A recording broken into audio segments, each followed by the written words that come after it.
लोकशाहीचा बुलंद आवाज, रिपब्लिकन वार्ता महाराष्ट्र. जो नेमाने चाले त्याची वंदावी पाऊले. डॉक्टर तुषार शेवाळे. बातमी नाशिक येथून.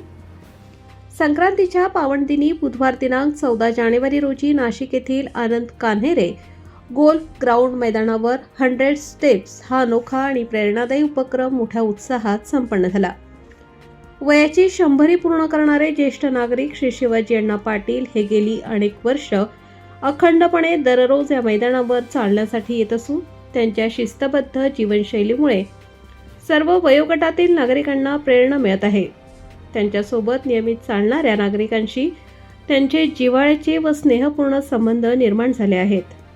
अण्णांच्या या प्रेरणादायी सवयीला सलाम करण्यासाठी आणि त्यांच्याबरोबर आपणही 100 पावले चालावीत या उद्देशाने 100 स्टेप्स या उपक्रमाचे आयोजन करण्यात आले होते. या उपक्रमाला नागरिकांचा उत्स्फूर्त प्रतिसाद लाभला. नेहमी राजकीय सभांसाठी चर्चेत असणारे अनंत कान्हेरे मैदान आज या आरोग्यदायी व सामाजिक उपक्रमामुळे विशेष चर्चेत राहिले.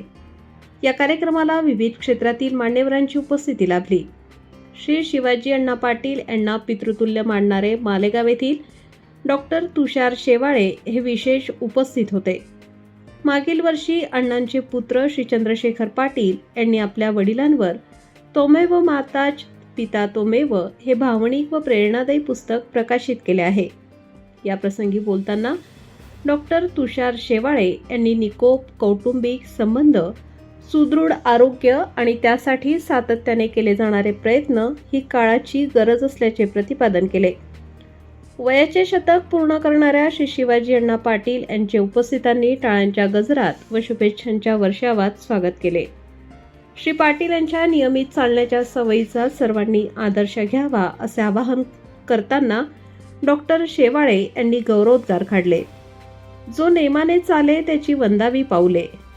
कार्यक्रमास उपस्थित मान्यवर अशोक पाटील, सहाय्यक पोलीस आयुक्त सेवानिवृत्त, सुभाष पगारे, सहाय्यक पोलीस आयुक्त सेवानिवृत्त, मधुकर गावित, सहाय्यक पोलीस आयुक्त, Gangadhar Paithankar, treasury officer, advocate Ashok More, Dilip Jadhav, प्रादेशिक परिवहन विभाग, प्राध्यापक जयंत महाजन, पत्रकार doctor Tushar Shewale, Shrimati Suman Salunkhe, doctor Dinesh Bachhav, doctor Mukesh Agrawal, B G. Wagh, माजी कलेक्टर, जिल्हाधिकारी अनिल वैद्य, उन्नत कुलकर्णी तसेच अनेक नागरिक व आरोग्यप्रेमी उपस्थित होते. मित्रो, माझा जन्म 1927 साली कळवण येथे झाला. माझा जन्म कळवणला झाला, परंतु वयाच्या 15व्या वर्षी मी कळवण सोडलो आणि त्यावेळेला कळवणला हायस्कूल नव्हतं. त्यावेळेला मग सटाण्याला हायस्कूल होतो. तेव्हा मी माझ्या बहिणीकडे, मोठ्या बहिणीकडे माझ्यापेक्षा, तिच्याकडे गेलो आणि तिथे मी माझं 7वीपर्यंत, म्हणजे त्यावेळेला इंग्लिश 7वी होती, 7वीपर्यंत शिक्षण पूर्ण केलं. मित्र, काही गोष्टीमुळे मी देखील तसा म्हणजे उन्हाळ्यात होतो बरं का. मला मॅट्रिक व्हायला 4 वर्ष लागले, पण मी माझ्या खिशात कुठलंही पुस्तक वाचत नव्हतो. फक्त आठवणीने मी पेपर लिहित होतो. त्याच्यात काही वेळा त्यावेळेला काय व्हायचं, एका विषयात जरी नापास झालं तरी सगळं वर्ष बाहेर जात होतं. एकदा इंग्लिशमध्ये नापास झालो, वर्ष बाहेर गेलं. एकदा संस्कृतमध्ये कमी मार्क पडले, त्याच्यात बाहेर गेलो. पण शेवटी मी नाशिकला आलो. नाशिकला सुद्धा माझ्या स्वभावाप्रमाणे मी काही गपचूप बसलो नाही. त्यावेळा विद्यार्थ्यांची फी वाढ झाली. ऑल इंडिया स्टुडंट फेडरेशनचं होतं त्यावेळा, ऑल इंडिया स्टुडंट फेडरेशन. त्या फेडरेशनच्या कार्यक्रमाला आम्ही मुंबईला गेलो. त्याच वेळा प्रथम मी रेल्वेमध्ये बसलो.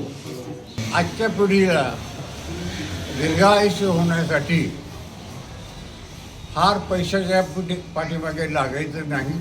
पैसा कमवायचा, पैसा मिळतो, पण आयुष्य मिळवण्यासाठी फार हे करायचं नाही. आणि ग्रुप चांगल्यापैकी आपला ग्रुप असेल त्याच्यामध्येच राहायचं आणि ग्रुपमध्ये राहून काय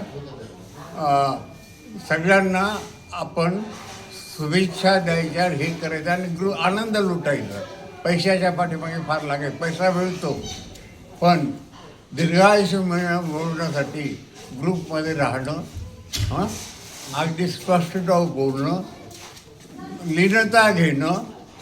जसं महापुरामध्ये मोठी वृक्ष जाती फक्त तिथे लवाळे राहते.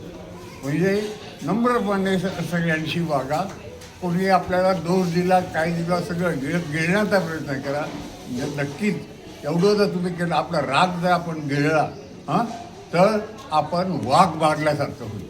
तेव्हा ह्या वयात राग गिळायला शिका. कुठे अपमान हो, काही हो, काय दुर्लक्ष करा. Subscribe now and press the bell icon. Never miss an update.